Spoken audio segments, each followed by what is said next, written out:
안녕하세요. 저는 인천에 살고 있는 30대의 평범한 여성이랍니다. 세상에 별 사람들이 다 있듯 별의별 사연들을 품고 살잖아요. 그런데 저는 제가 이 일을 겪기 전까지는 그렇게 크게 힘든 일이 없었습니다. 너무 충격적인 일이라 30년 동안 조용했던 삶에 폭탄이 한 번에 떨어진 건가라는 생각이 살며시 들기도 했는데요. 그런 제 사연 다들 한 번만 들어주시길 바랍니다. 전 원래 어려서부터 결혼을 일찍 하고 싶어 했어요.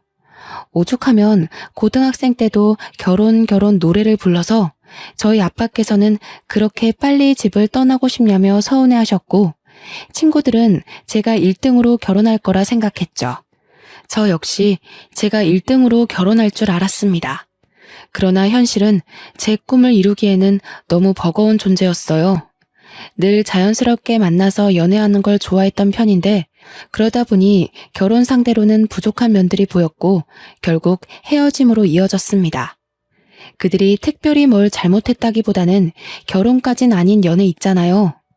제가 이렇게 헤매고 있을 때 주변 친구들은 오히려 저보다 빨리 시집을 가기 시작했고 애를 낳고 사는 모습을 보니 마냥 부러웠습니다. 그렇게 초조해야 할 나이는 아니라는 걸 알지만 그냥 결혼을 하고 싶었거든요. 결국 저는 자연스러운 만남을 포기하고 결혼을 위해 상대방의 조건을 모두 파악한 후 만나는 자리를 선택했고, 그렇게 여러 남자와의 만남 끝에 제 짝을 찾았습니다. 지금의 제 남편은 조건도 만족이었는데 심지어 첫날 얼굴을 확인했더니 너무 잘생겨서 완전히 빠져버렸습니다. 결혼 생활은 결국 서로 얼굴 보고 사는 거잖아요. 남편의 외적인 모습까지 제 맘에 쏙 들어버렸습니다. 역시 인연은 따로 있다고 하던데 내 인연이 여기 있었구나 싶었어요. 남편도 저도 서로 결혼을 전제로 만나는 거라 연애 초기부터 자연스럽게 결혼에 대한 얘기를 주고받으면서 계획을 세웠습니다. 그리고 전 이 연애가 마음에 무척 들었어요. 뭔가 시간 낭비하는 것 같지도 않고 조건도 알맞지만 무엇보다 진심으로 서로 사랑해서 하는 결혼이니 더욱 좋았죠. 저만큼이나 결혼을 서두르고 싶어 했던 남편은 만난 지 1년도 안 된 상태에서 제게 프로포즈를 했습니다. 예상치도 못하게 받은 프로포즈는 잊을 수 없는 감동으로 남았고 저희는 바로 결혼을 준비했어요. 친정 부모님은 남편을 두 팔 벌려 환영하시는 분위기로 친아들처럼 반겨주셨고 남편도 저희 부모님께 살갑게 정말 잘했습니다. 그리고 시댁에 인사를 하러 갔을 때도 똑같은 분위기였어요. 저희 집도 꽤 밝고 유쾌한 분위기인데 시댁도 화목함이 인상적이었습니다. 특히나 시부가 굉장한 사업가셔서 경제적 여유가 있으신 편인데도 오히려 검소하신 게 정말 좋았어요. 남편에게는 위에 누나와 아래 여동생이 있었고 시댁에 인사를 하러 갔을 때 모두 함께 뵙습니다. 오느라 고생했네. 어서 와요. 네, 안녕하세요. 저는 성미연이에요, 아버님, 어머님. 그래요. 오느라 힘들었을 텐데 어서 들어와요. 임금님 수라상 저리 가라 할 정도로 한상 가득 차려서 저를 환대해 주셨고 좋은 분위기 속에 함께 식사를 했습니다. 처음엔 형식적인 대화들로 시작해서 슬슬 어색함이 풀렸죠.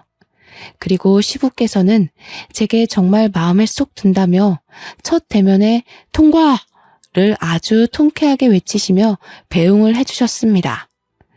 양가에 모두 인사를 마치고 나니 결혼한다는 게 실감이 나기 시작하면서 양가 부모님 모두 저희를 좋게 봐주시니 다행이었어요.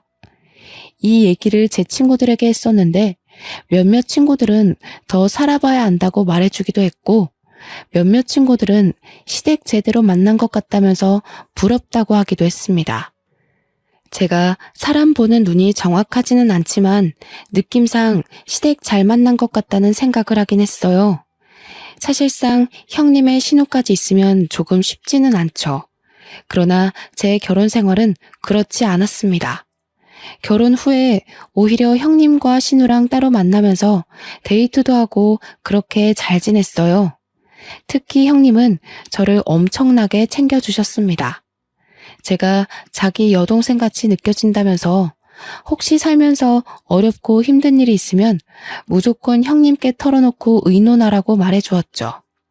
마치 제게 친언니라도 생긴 것처럼 의지를 많이 했습니다. 시댁과 저희 신혼집이 차로 40분 정도 거리였고 결혼하신 형님네는 1시간 거리였어요. 그리고 미혼인 신혼애랑은 20분 거리로 가장 가까웠죠. 신우는 미혼이기도 하고 아직 젊어서 친구들과 시간을 많이 보내는 탓에 자주는 못 봤는데 1시간 거리에 사는 형님은 저랑 놀겠다며 그 힘든 거리를 왔다 갔다 해주셨습니다. 하도 저희 집 쪽으로 자꾸 오셔서 이번에는 제가 가겠다고 하면 절대 안 된다고 막으셨거든요. 그래서 정작 저는 형님네 동네에 못 가봤습니다.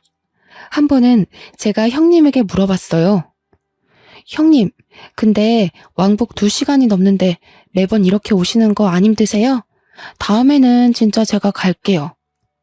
무슨 소리야. 옳게. 힘든 거 하지 마. 나는 운전하는 것도 좋아하고 그래서 상관없는데 옳게는 여리여리한 게 꼭 힘든 일 하면 쓰러지게 생겼잖아. 에이, 무슨 소리예요, 형님. 저 그렇게 연약한 사람 아니에요. 정말 다음에는 한번 초대해 주세요. 형님만 매번 저 위해서 고생하셔서 마음이 불편해요. 난 동생이 밑으로 둘이나 있잖아. 그래서 그런가 이렇게 하는 게 더 편해. 올케가 우리 동네로 오고 그러면 오히려 불편해서 제대로 놀지도 못할 것 같아. 그니까 그런 거 신경 쓰지 말고 보자. 얼굴 보는 게 중요하지. 누가 오고 가면 어때?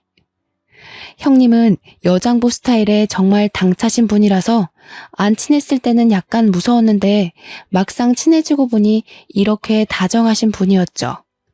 제가 힘들까봐 그게 싫어서 본인이 매번 저를 보러 오시던 분이셨고 올 때 또 빈손으로 오지도 않으셨습니다. 밑반찬이나 여자 몸에 좋은 것들을 막 사다 주시곤 했어요. 형님이랑 친해지면서 속마음도 들어볼 수 있었는데 제게 넌지시 말을 하더라고요. 옳게. 우리 부부 벌써 결혼 7년 차인가? 그런데 왜 애가 없는지 안 궁금했어? 그런 걸 뭘 궁금해요. 요즘 딩크 부부도 많고 부부 사생활인데 뭐하러 물어요, 형님. 고맙네. 나는 아기를 정말 낳고 싶었고 꼭 낳아야 했거든? 근데 3년 동안 애가 안 생기는 거야. 그래서 남편이랑 병원을 가서 검사를 해봤더니 내 자궁이 약해서 애를 못 갖는데. 말 그대로 불임인 거지. 의사한테 그 말 듣는데 너무 서글픈 거 있지? 그래서 남편이랑 그냥 둘이서 쭉 살기로 했어. 형님, 마음고생 심하셨겠어요. 아, 그때 생각하면 뭐 전부를 잃은 기분이었지. 실제로 전부를 잃은 것도 맞고. 그래서 나는 도준이가 결혼한다고 옳게 데려왔을 때 너무 기쁘더라고. 둘이 잘 살다가 자연스럽게 애도 낳을 거고 그럼 조카 생기는 거잖아. 난 진짜 조카한테 뭐든 다 해줄 거야, 옳게. 언제일지는 모르겠지만 태어날 아기는 좋겠네요. 형님, 정말 아픈 상처를 저한테 이렇게 꺼내주셔서 감사해요. 그간 왜 형님네는 아기가 없는지 살짝 궁금하긴 했는데 이날 형님의 말을 듣고 마음이 참 많이 아프더라고요. 또 한편으로는 부담 갖지 말라면서 말은 했지만 내심 조카를 얼마나 바라고 계실까 싶기도 했죠. 저희 부부는 아기를 늦게 가질 생각도 없었고 자연스럽게 가질 생각이었기 때문에 하루빨리 좋은 소식을 들려드려야겠다 싶었습니다. 저를 챙겨주는 좋은 마음은 형님뿐만이 아니었죠. 시부모도 정말 과했습니다. 명절이 되어 시댁에 가기라도 하면 제가 힘들까봐 오히려 형님과 신우에게 일을 시키고는 하셨죠. 자꾸 그런 모습들이 오히려 부담스러워 정말 괜찮다고 제가 하겠다고 나서면 남편까지 나서서 저를 쉬게 했습니다. 저 정말 괜찮아요. 다 같이 얼른 하고 쉬는 게 좋죠. 저도 할게요. 무슨 소리야. 얼른 방에 가서 쉬고 있어. 이런 거 젊어서부터 자꾸 하면 몸 상해. 그래, 옳게. 나랑 도희가 할 거니까 얼른 가서 쉬어. 아, 정말 괜찮아요. 그냥 같이 할래요. 어디 아픈 것도 아닌데 저만 왜 특별 대우를 받아요. 그게 우리 집안 룰이야. 며느리라고 막 부려먹는 거 난 딱 질색이야. 그니까 얼른 들어가서 쉬다가 저녁 먹을 때 나와. 상상도 해본 적 없는 시댁에서의 풍경이었습니다. 제 지인들만 해도 명절날이로 명절만 지내고 오면 끙끙 앓고는 했는데 전 오히려 너무 심심했죠. 과할 정도로 저를 아껴주고 챙겨주는 시댁 식구들 덕분에 좋기도 하지만 한편으로는 부담스럽기도 했습니다. 저를 과하게 챙겨주셨던 분들이지만 약간 이상한 부분은 있었어요. 형님은 제가 몸에 해로운 것이라도 하려고 하면 완전 태도가 돌변하셨습니다. 평소에 보지 못한 모습을 보이며 정색을 하더라고요. 형님과 데이트를 하다 가볍게 맥주 한 잔을 먹으려고 한 적이 있었죠. 그런데 형님은 갑자기 정색하면서 저를 말렸습니다. 올케, 지금 술 마시려는 거야? 치킨을 먹는데 맥주를 안 마셔요? 전 당연히 맥주 한 잔 하는 줄 알았죠. 형님 드시기 싫으시면 음료수 드세요. 저는 시원하게 맥주 마시려고요. 무슨 소리야, 올케. 내가 맥주를 마시고 올케는 음료수를 마셔야지. 아직 아기도 안 낳은 사람이 몸 관리 안 하는 거야? 그러다 큰일 나. 형님, 맥주 한 잔 먹는다고 무슨 큰일이 나요. 평소에도 마시는데요. 평소에도 마신다고? 그러지 마, 올케. 몸 관리는 똑바로 해야 해. 그러다 나처럼 애 못 가지면 정말 어쩌려고 그래. 그걸 원하는 거야? 네? 그건 아니지만. 형님, 혹시 화나신 거예요? 나 지금 화났거든? 몸 관리 좀 잘해줘. 다 큰 성인이 맥주 한 잔을 마신다고 화를 내는 걸 보고 황당했습니다. 제가 임신 중에 마시는 것도 아니고 심지어 임신 준비를 하고 있는 것도 아닌데 너무 과하지 않나 싶었죠. 이때부터 형님의 행동을 유심히 보게 되었어요. 그렇게 유심히 보니까 형님이 제게 과하게 막는 것들이 있다는 걸 알았죠. 너무 자극적인 음식이나 건강에 해로운 음식들은 절대 먹지 못하게 했고 형님이 해다 주는 반찬이나 먹자고 하는 음식들은 전부 산모에게 좋은 음식이나 여자에게 좋은 음식이었습니다. 물론 가볍게 생각하면 임신을 생각하고 있는 저를 위해서 노력해 주신다고 생각할 수 있지만 결코 가볍게 생각할 수 있는 문제가 아니었죠. 왜냐면 시모도 가만히 있는데 왜 형님이 나서서 임신 압박을 은근히 주는 건지 모르겠더라고요. 이게 말로만 듣던 임신 압박이구나를 내심 깨닫게 되었습니다. 평소에는 천사 모습을 한 형님이셨지만 저렇게 제가 본인의 뜻에 어긋난다 싶으면 완전히 정색한 호랑이로 돌변하고는 했죠. 그런 모습들이 점점 불편해지기 시작할 때쯤 아니나 다를까 형님은 대놓고 제게 물어봤습니다. 올케, 그나저나 아직 소식은 없는 거야? 네? 어떤 소식이요? 어떤 소식이냐니. 당연히 임신이지. 아, 네, 아직 없죠. 왜 아직 없어? 한참 불타오를 신혼인데. 아직 없으면 문제 있는 거 아니야? 그런데 그렇게 천하태평하게 있는 거야? 형님, 저희 결혼한 지 이제 2달 조금 넘었어요. 아직 걱정할 정도는 아니잖아요. 무슨 소리를 하는 거야. 젊은 사람들은 혼전 임신에 허니문 베이비로 바로 임신하는 마당에. 가만 보면 올케는 너무 안일하게 생각하는 것 같아. 그런 게 아니라 아직 그렇게 급하지가 않아요. 이 사람도 그렇고 저도 그렇고. 그건 올케 생각 아니야? 올케가 자꾸 그렇게 생각하고 말하니까 정작 도준이는 그런 마음이 아니어도 말 못하는 거 아니냐고. 형님, 그런데 왜 화를 내세요?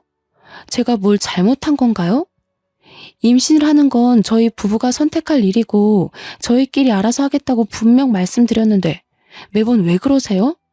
저 형님이 자꾸 이러시는 거 너무 불편해요. 올케, 불편이고 뭐고 지금 그게 중요한 게 아니야. 내일 나랑 어디 좀 가자. 오후에 시간 꼭 비워도. 형님은 제게 임신을 아직도 안 했다며 대놓고 화를 내셨어요. 과연 이게 맞는 상황인가 싶었습니다. 저는 이날 집으로 돌아와서 아무리 생각을 해봐도 형님의 태도를 이해하긴 어려웠고 남편에게 전부 솔직하게 말했어요. 여보, 형님이 자꾸 나한테 임신하라고 압박을 줘. 한두 번도 아니고 술 마시면 몸 관리 안 한다고 뭐라고 하고 조금 매운 거 먹어도 뭐라고 하시는데 처음에는 그러려니 했거든? 근데 이게 계속 쌓이고 쌓여서 이상하다 싶었는데 오늘은 대놓고 화를 내더라니까? 대체 형님 왜 그러셔? 당신이 이해 좀 해줘. 그래도 누나가 당신 끔찍하게 생각하고 챙겨주잖아. 누나는 애를 엄청 원했는데 불임으로 애 못 낳은 거 알잖아. 그러니 조카가 보고 싶겠지. 그 과한 마음이 당신을 힘들게 했나 보다. 혹시라도 너무 과하면 말해줘. 내가 자제시킬 테니까. 나도 그렇게 생각하고 이해하려고 한 건데 도가 지나치잖아. 내가 임신을 언제 하든 솔직히 형님이 신경 쓰실 부분은 아니잖아. 어머님, 아버님도 가만히 계시는데 형님이 왜 그러셔? 그렇지, 맞지. 누나가 조금 과했네. 당신이 이해 좀 해줘. 남편에게 말했지만 돌아오는 대답은 이해를 해달라 뿐이었습니다. 솔직히 저도 형님이 불임이라는 말을 듣고 조카를 원해서 그렇겠다고 생각을 하면서 이해하려고 노력을 많이 했었죠. 하지만 저렇게 대놓고 화까지 내는 걸 누가 쉽게 이해하겠어요. 기분이 너무 나빴지만 꾹 누르고 다음 날이 되었습니다. 형님은 이날 제게 어딘가를 가자고 했지만 솔직히 가기 싫었어요. 가기 싫어서 빈둥빈둥 하고 있는데 아주 칼같이 저를 데리러 왔고 어디 가는지도 모르고 우선 차에 탔습니다. 제가 차에 타서도 내내 어디 가는 거냐고 물었는데 대답을 안 해주는 거예요. 자꾸 말을 돌리고 회피하는 게 느껴져서 뭔가 이상하다고 싶었습니다. 그렇게 한 상가 건물 지하 주차장을 들어가는데 그 건물은 병원 건물이었죠. 얼핏 산부인과를 본 것 같아서 제가 혹시나 하는 마음에 차에서 내리지 않고 물어봤습니다. 형님, 설마 지금 산부인과 가는 거예요? 산부인과 가는 거 맞는데? 여기가 내 지인이 의사야. 그래서 잘해줄 거야. 걱정하지 말고 얼른 가보자. 자연 임신이 어려운 거면 빨리 시험관이든 뭐든 해야지. 그렇게 넋 놓고 있을 때가 아니거든. 형님, 정말 뭐 하시는 거예요? 저랑 의논도 안 하시고 병원을 데려오세요.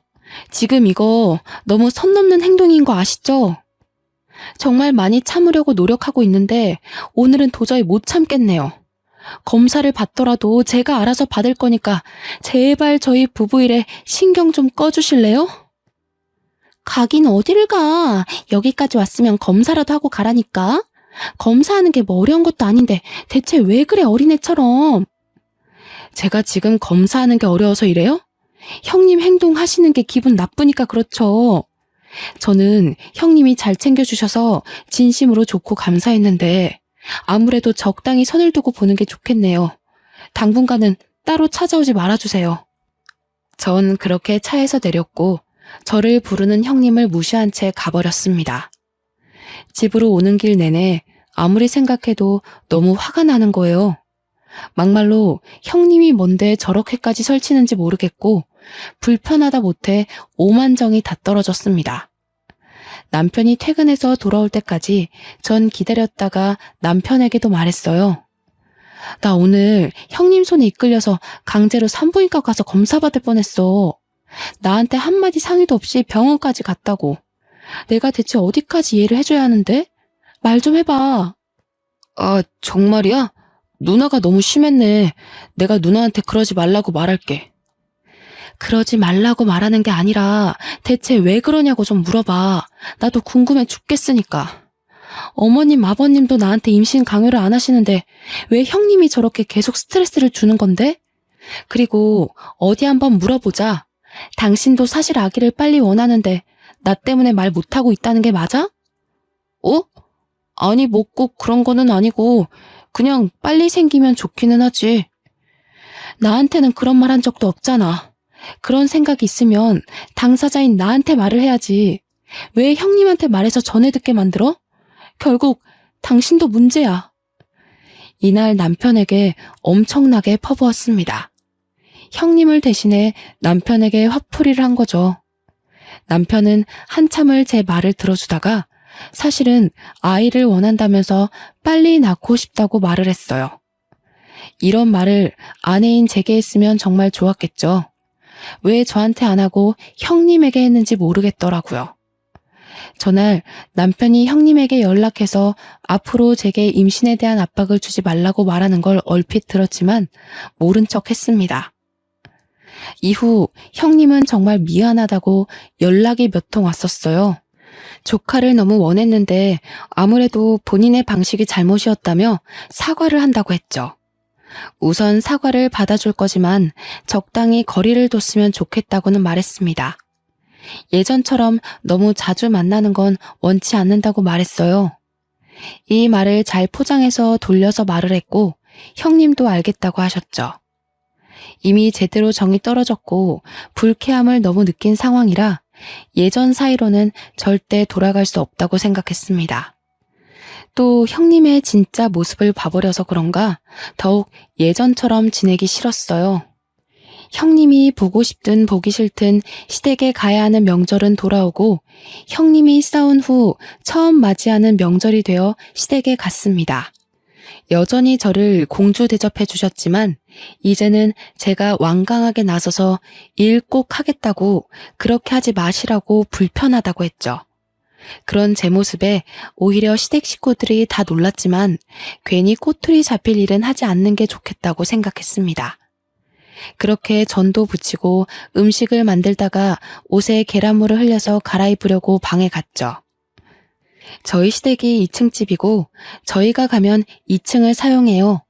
옷을 갈아입고 2층에서 1층으로 내려오는데 1층에서 형님과 남편 그리고 신우가 다투는 소리가 들렸습니다. 시모와 시부는 방에 들어가서 쉬고 계셨거든요.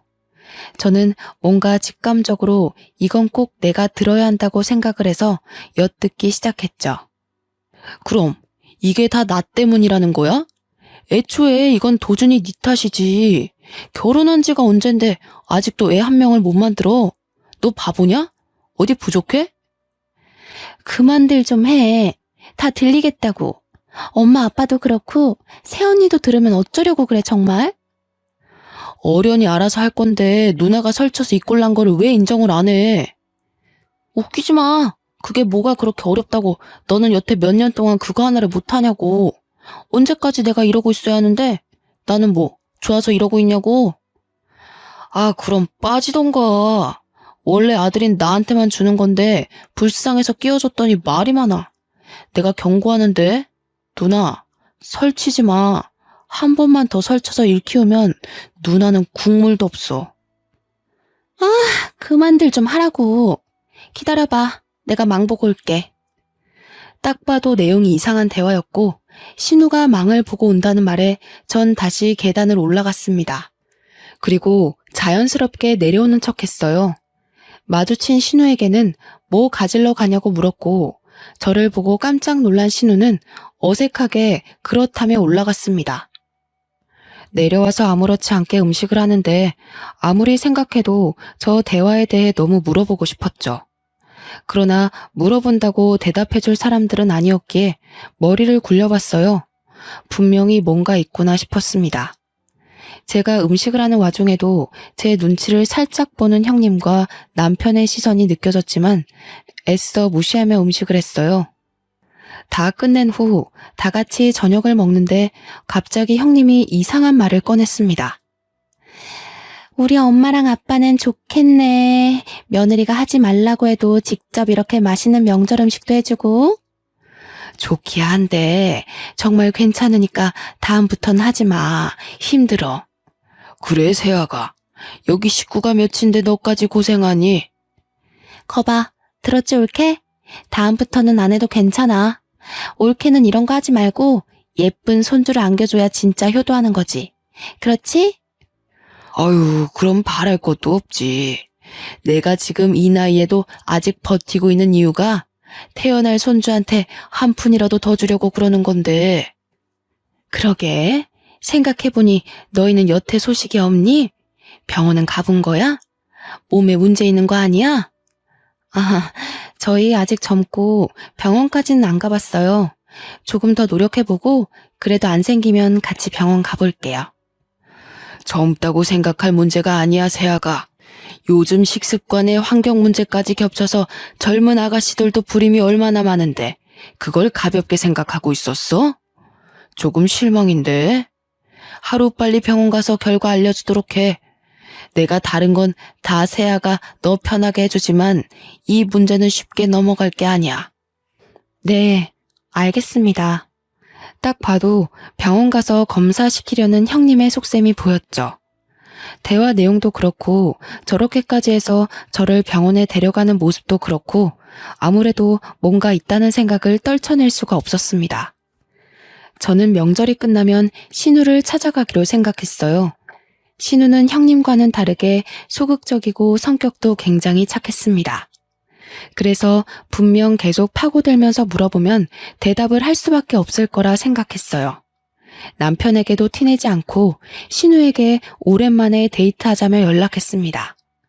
혹여나 이걸 형님이나 남편에게 말할까봐 신우네 집 근처에 볼 일이 있어서 왔다면서 아주 자연스레 밑밥을 깔았어요. 그리고 신우는 의심 없이 반갑게 저를 만나러 나왔죠.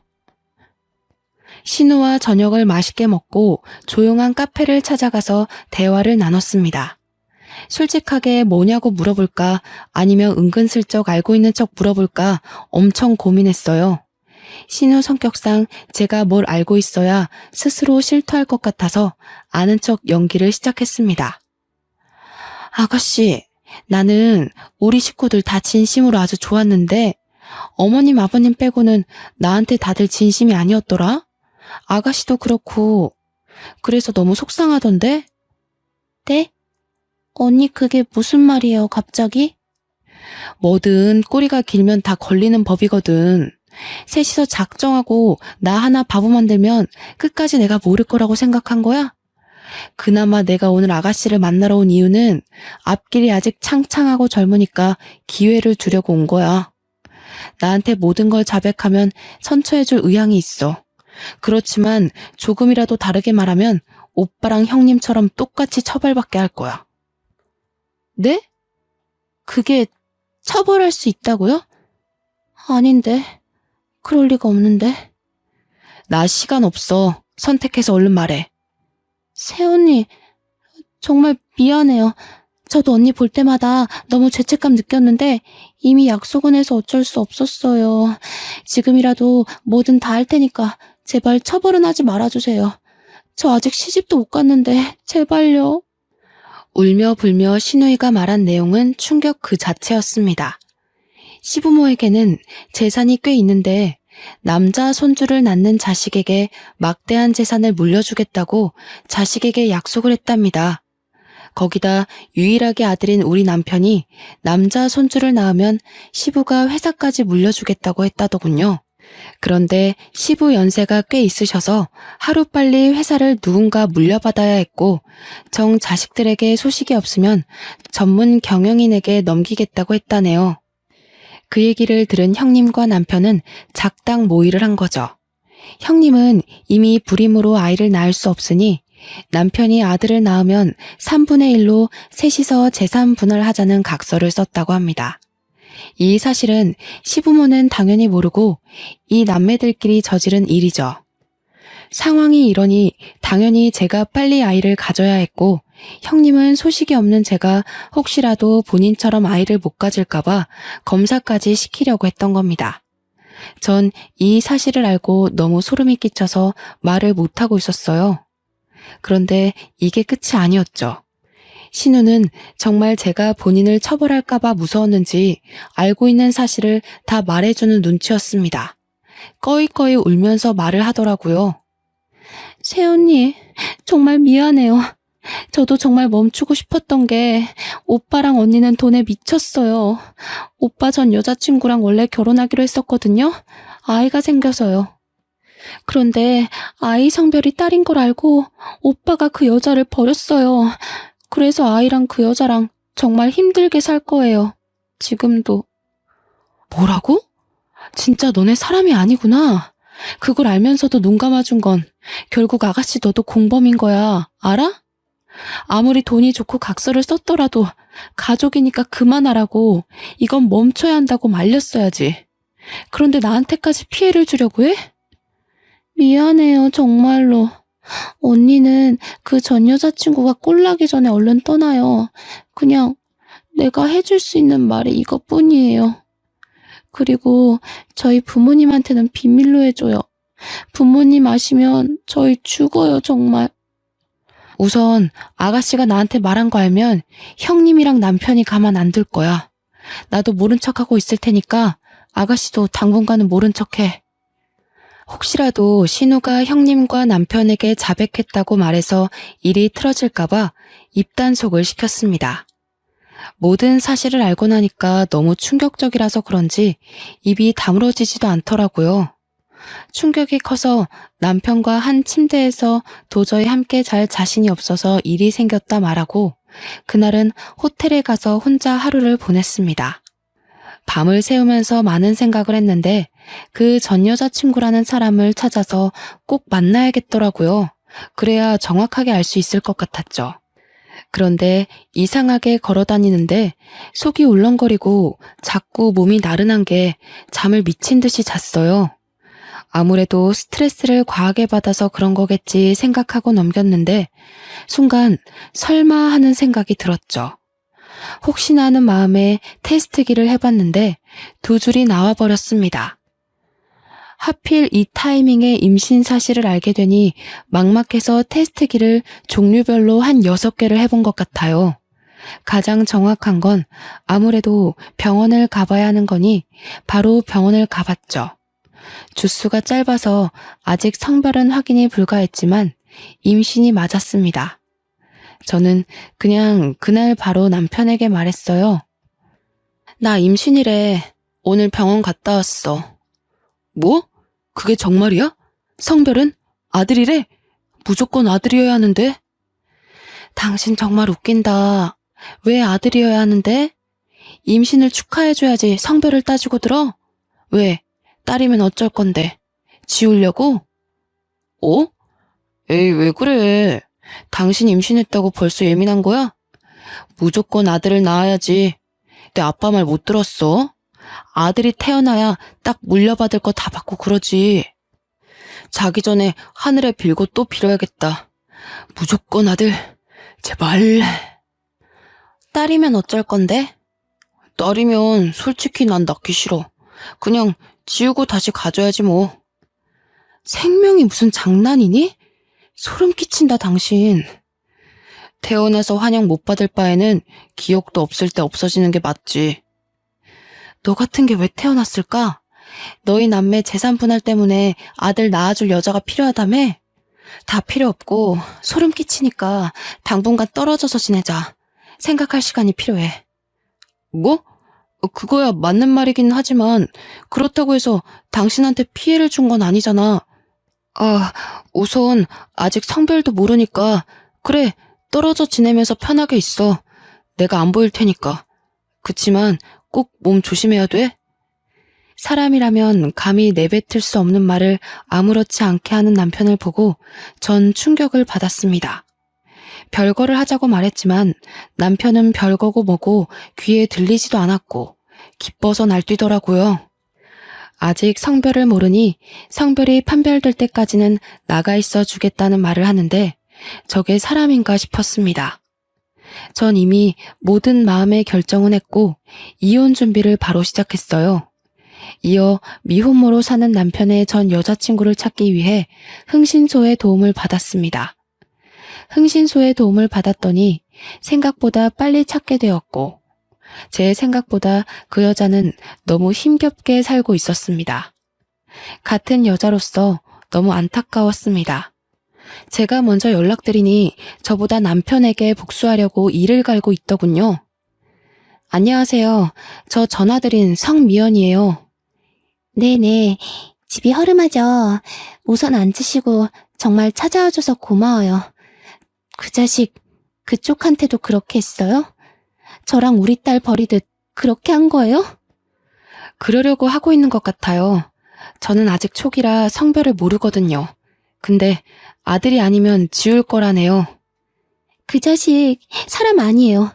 지가 결혼하자고 매달리고 또 매달리고 원치도 않는 임신까지 시켜놓고서 딸인 거 알자마자 처참하게 버리더라고요.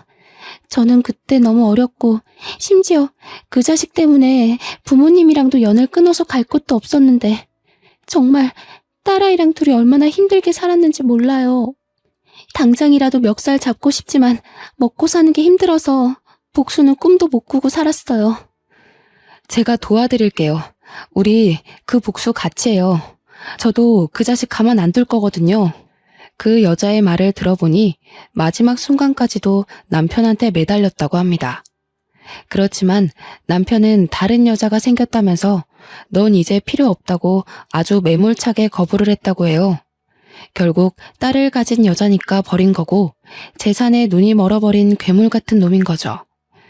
저는 전 여자친구와 함께 복수를 시원하게 하고 끝내기로 마음먹었습니다. 다만 안정기가 될 때까지 기다렸어요. 그 기간 동안 따로 나가 살 집을 구했고 그곳으로 제 짐을 옮겨서 이사하고 있었습니다. 별거 중이라 집에 오지 않던 남편은 이 사실을 전혀 몰랐죠. 이혼을 준비하고 있다는 사실도 모르고 천하태평하게 지내는 남편이 웃겼습니다. 그리고 안정기에 접어들면서 성별이 아들이라는 것을 알게 되었어요. 저는 남편에게 성별이 아들이라고 메시지를 보내자마자 미친 듯이 전화가 왔죠. 여보, 세상에 아들이 맞아? 사실이야? 고생했어. 역시 우리 여보는 해낼 줄 알았어. 내가 정말 사랑하는 거 알지?